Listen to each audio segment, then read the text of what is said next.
नमस्कार, आप सभी का हमारे इस कार्यक्रम में हार्दिक स्वागत है। आज का हमारा विषय राजनैतिक ना होकर के सामाजिक सांस्कृतिक है, जिसका उद्देश्य है न युवा पीढ़ी को भारतीय धर्म दर्शन या हिंदू धर्म दर्शन से परिचित कराना। हालांकि कुछ विद्वान भारतीय धर्म दर्शन और हिंदू धर्म दर्शन को एक नहीं मानते हैं, वे हिंदू धर्म दर्शन को केवल वैदिक दर्शन तक सीमित रखना चाहते हैं, जबकि मैं हिंदू धर्म दर्शन के भीतर या कुछ अन्य विद्वान हिंदू धर्म दर्शन के भीतर संपूर्ण भारतीय दर्शन को शामिल करते हैं, चाहे वे वैदिक दर्शन हो या अवैदिक दर्शन हो, जो भी भगवत संस्कृति के भीतर उभर करके सामने आए। तो आज का हमारा विषय है भारतीय धर्म दर्शन या हिंदू धर्म दर्शन के संप्रदाय एवं इनके आस्तिकतावादी और नास्तिकतावादी विचारों का विभाजन का आधार।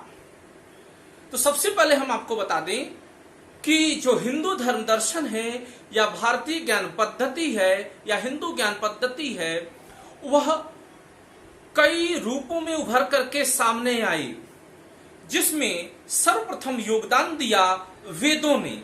वेदों का युग ही the enlightenment era of the Indian philosophy कहा जा सकता है, या भारतीय धर्म दर्शन का जो जागरण पीरियड है उसे हम वैदिक दर्शन युग को मान सकते हैं। इसके बाद आया आपका महाकाव्य युग, जिसमें महाभारत और रामायण जैसे महाकाव्य लिखे गए। फिर उसके बाद आया आपका सूत्र काल। सूत्र काल में ही अगर देखा जाए तो भारतीय दर्शन अपने विकास की चरम सीमा को अर्जित करने में सफल रहा। इसके पश्चात भारतीय दर्शन या हिंदू दर्शन का बहुत विकास नहीं हो पाया।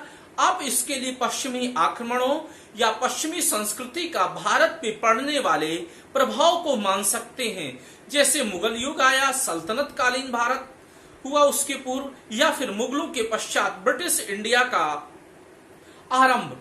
इस दौर में प्रायः जो भारतीय विद्वान हैं, खासकर 19वीं और 20वीं शताब्दी के जो विद्वान हुए या 18वीं शताब्दी के बाद से जो दार्शनिक हमारे हुए, वे कहीं ना कहीं पाश्चात्य संस्कृति और पाश्चात्य दर्शन से अधिक प्रभावित हुए, जिस कारण हिंदू धर्म दर्शन को विकसित होने में बहुत मदद नहीं मिली। हालात आज ऐसे हो चुके हैं कि आज आम नागरिक और नव युवा पीढ़ी अपने हिंदू धर्म दर्शन से ठीक पूर्वक परिचित ही नहीं है, और वह इसे प्रायः सत्यनारायण की कथा तक सीमित मानकर बैठा रहता है। तो आज हम इसी पे चर्चा करेंगे।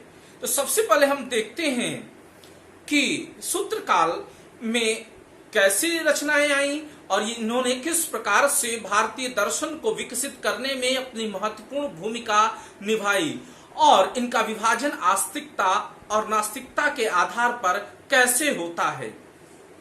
तो मित्रों, सर्वप्रथम हमारे मन में दो विचार उभर करके सामने आते हैं। एक ये कि आस्तिक क्या होता है, और दूसरा ये कि नास्तिक क्या होता है।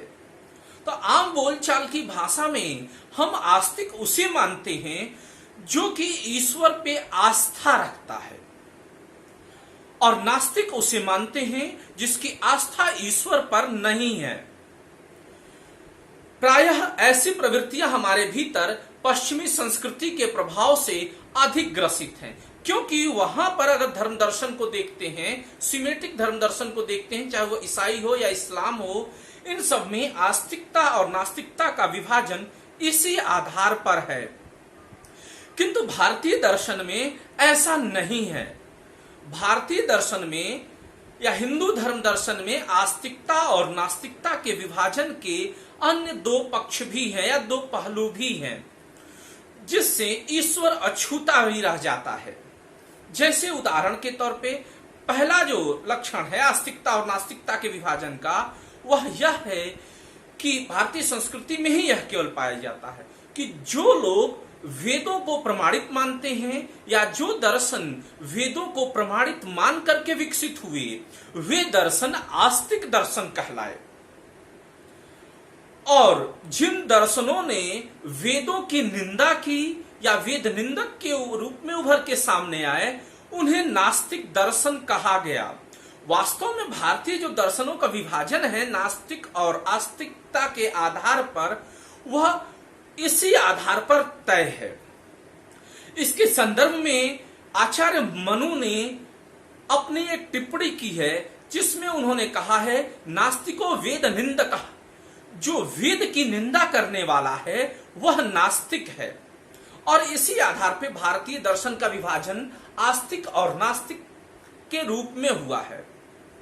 खैर, आस्तिक और नास्तिक का एक तीसरा पक्ष भी उभर करके आता है विभाजन का, जिसके संदर्भ में आचार्य पाणिनि ने कहा है, आचार्य पाणिनि ने कहा है कि आस्ति नास्ति दिष्टम मति, अर्थात ऐसी जिसकी मति है कि परलोक है वह आस्तिक है, और ऐसी जिसकी मति है कि परलोक की सत्ता नहीं है वह नास्तिक है।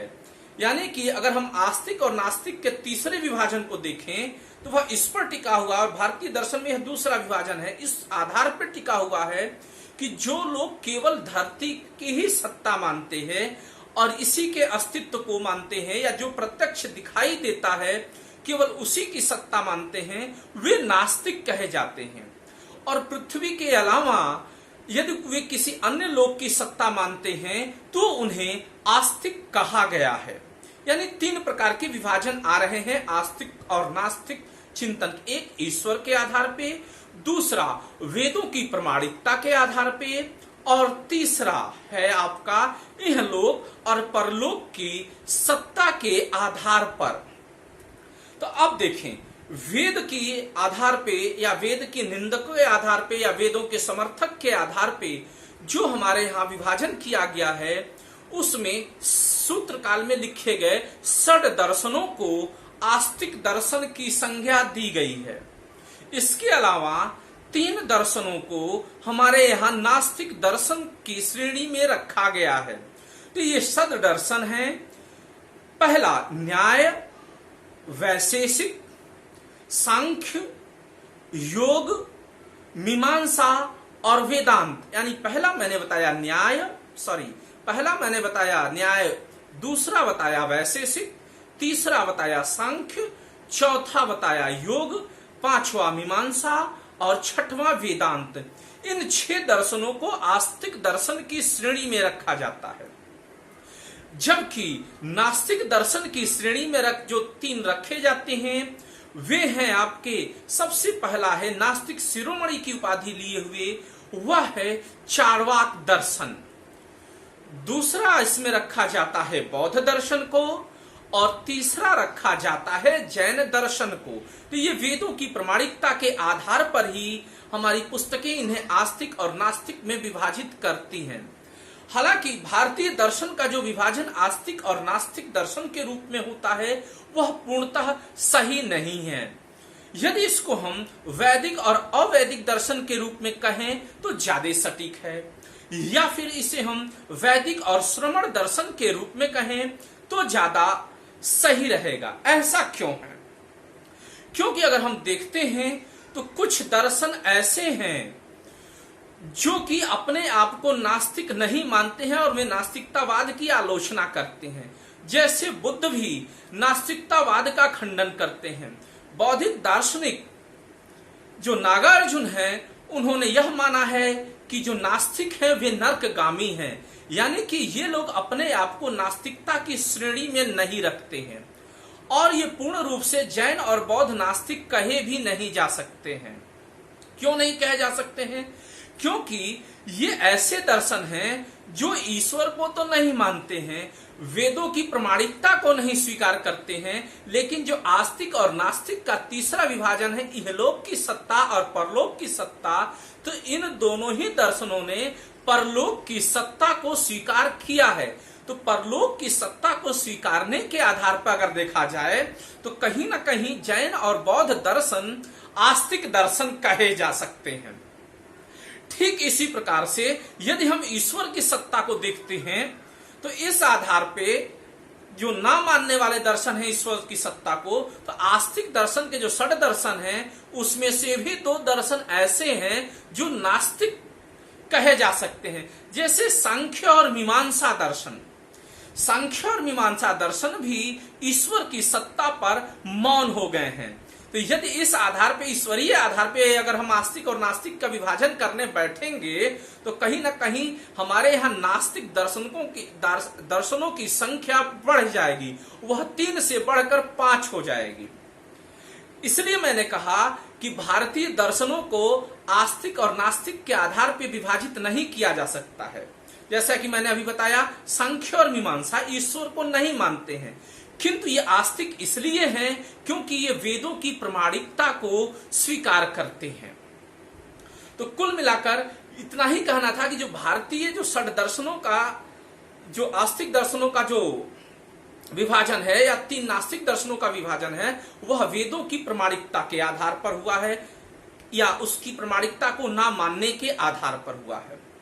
हाँ, चलते चलते एक शब्द और कह दो कि ये जो दर्शन हमारे उभर करके आए हैं, इनको क्यों आस्तिक और नास्तिक दर्शन ना कहा जाए, क्यों वैदिक और अवैदिक दर्शन कहा जाए, इसका मूल कारण यही है कि हमारे यहाँ नास्तिकता और आस्तिकता के आधार पे कोई रिजिड विभाजन नहीं है। जैसे बौद्धिस्ट और जैनिस्ट खुद भी अपने आप को आस्तिकों की श्रेणी में रखते हैं, तो हमारा विभाजन वैदिक और अवैदिक दर्शनों के रूप में यदि जो रखते हैं तो ज्यादा सटीक होगा, या ब्राह्मण और श्रमण दर्शन के रूप में इन्हें रखते हैं तो अधिक उपयुक्त होगा। तो इस प्रकार हिंदू धर्म दर्शन आस्तिक या नास्तिक श्रेणियों में या ब्राह्मण और श्रमिक श्रेणियों में चलता चला आ रहा है और इन लोगों ने अपने सिद्धांतों को रखा। तो यह था एक सामान्य सा परिचय। अब हम इस पर, इन विषयों पर संक्षिप्त चर्चा अगली कड़ियों में करते आएंगे, जिससे कि नवयुवा हमारे अपने हिंदू धर्म दर्शन को समझ सकें। साथ ही साथ जो अगला लेक्चर मैं लेकर के आऊंगा वह पहला लेक्चर होगा वेद दर्शन, क्योंकि अगर देखा जाए तो हमारे दर्शनों का विभाजन वेद की प्रमाणिकता पर ही आधारित है या इसकी प्रमाणिकता के खंडन पर ही आधारित है। तो क्या है वेद और ये क्या कहते हैं, इसके लिए आप अगली कड़ी का इंतजार करें। तो आप समझ ही गए होंगे विभाजन का आधार। तो अब इनके प्रणेताओं के भी नाम यदि हम आपको बता दें चलते चलते तो ज्यादा बेहतर रहेगा। तो सबसे पहले है न्याय दर्शन। न्याय दर्शन के जो प्रणेता हैं वे हैं गौतम। वैशेषिक दर्शन के प्रणेता हैं महर्षि कर्णाद। सांख्य दर्शन के हैं महर्षि कपिल। योग दर्शन के हैं महर्षि पातंजलि। मीमांसा दर्शन के हैं जैमिनी और वेदांत दर्शन के हैं वादरायण। तो इसी के साथ आज की सेवा यहीं पर समाप्त होती है। इंतजार करें वेद दर्शन वाली कड़ी का, जिसमें आपको वेद से परिचित कराया जाएगा। तब तक के लिए धन्यवाद। उम्मीद करता हूं कि नवयुवा इससे अपने धर्म दर्शन को बेहतर समझेंगे। हालांकि मैं बहुत डेप्थ में इन सभी पर लेक्चर नहीं लूंगा और षड दर्शनों की भी जो व्याख्या करूंगा वह संक्षिप्त और साधारण शब्दों में ही कहूंगा, जिससे कि आम हिंदू और आम भारतीय अपने संस्कारों को समझ सके।